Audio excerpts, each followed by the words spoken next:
નમસ્કાર મિત્રો, ગુજરાતમાં બગદાણાનો વિવાદનો મામલો હજુ સુધી શાંત નથી પડ્યો ને ત્યાં હવે એક નવો મામલો સામે આવ્યો છે અને હવે જસદણમાં 10 થી 15 જેટલા લોકોના ટોળાએ હુમલો કરી અને કોળી સમાજના એક યુવકની હત્યા કરી નાખી છે અને હવે આખી બાબતને લઈ અને એકવાર ફરી કોળી સમાજ ન્યાયની માંગ સાથે કોળી સમાજ મેદાને આવી છે।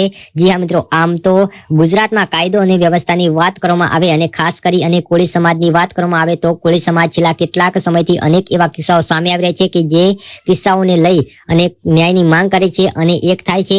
આપણે જોયું કે બગદાણાનો વિવાદ સામે આવ્યો, ત્યારબાદ બીજા 2 થી 3 કિસ્સાઓ સામે આવ્યા કે જ્યાં કોળી સમાજના યુવકો ઉપર હુમલો કરવામાં આવ્યો અને ત્યારબાદ અને હવે મામલો સામે આવ્યો છે જસદણમાંથી।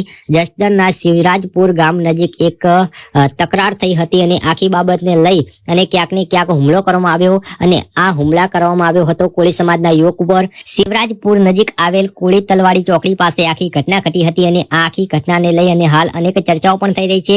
જો આખી બાબતની વિગતે વાત કરવામાં આવે તો મળતી માહિતી મુજબ મૃતક જે છગનભાઈ વિઠ્ઠલભાઈ જાપડિયા છે તેઓ ખાંડાધાર હડમતિયાના રહેવાસી હતા અને આખી બાબતને લઈ અને હવે જે લોકોએ હુમલો કર્યો તેમની સાથે આગલા દિવસે તેમની કંઈક બાબતને લઈને બોલાચાલી થઈ હતી અને આ બોલાચાલી થઈ અને બીજા જ દિવસે 10 થી 15 જેટલા લોકોના ટોળાએ હુમલો કરીને યુવકની હત્યા કરી નાખી હતી। જે મિત્રો હવે આ આખી બાબતને લઈ અને જે વાતો થઈ રહી છે અને જે આક્ષેપો લગાવવામાં આવી રહ્યા છે એવું પણ કહેવામાં આવી રહ્યું છે કે આ જે લોકો હતા હુમલો કરનાર તેઓ ભરવાડ સમાજના લોકો હતા।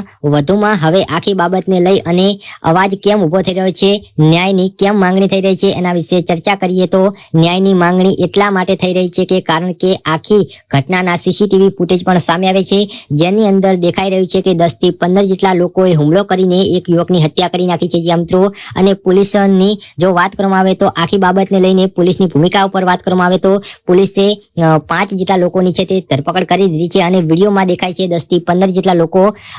કેટલાક દિવસ તમે આ બધું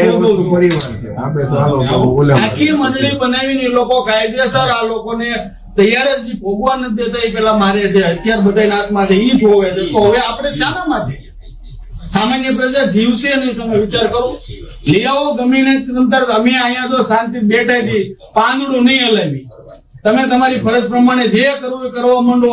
અમને કેમ 85 જણા બોટાદ મારી મારીને પાડી દીધા હતા, ત્યાં કોર્ટે મંજૂરી નથી આપી, બીજામ 92 મારીને પાડી દીધા હતા, કોર્ટને ખબર નથી માર્યા। આ લોકો લઈ આવો, બીજી કોઈ અમારી માંગ નથી, લઈ આવો એ જ માંગ છે। ડેડ બોડી ભલપડીને કાંઈ ન થાય, હવે એમાં કાંઈ છે નહીં, બરોબર? આ અમારી માંગણી છે અને આ જ હોવી જોઈએ। તમારા બધું અટકાવવું હોય ને તો તમે લઈને યાદ આવીશું, આ પૂરું થઈ જાય છે।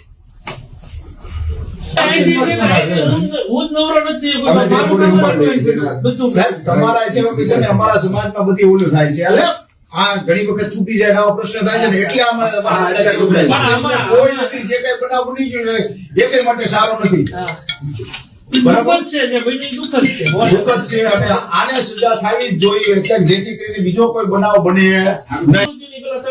પકડી દીધા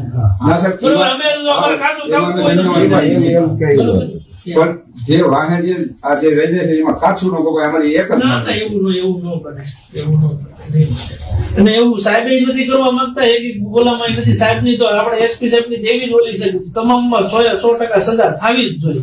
એટલે તમને 8 કોટનો દાખલો અત્યારે દાખલો સાહેબ જેવું રહ્યું છે ફાંસી, એટલે આપણે એસપી સાહેબ એવું જ માને છે કે ગમે ગુનો દાખલ થાય તેમાં સજા સુધી પહોંચવો જ જોઈએ।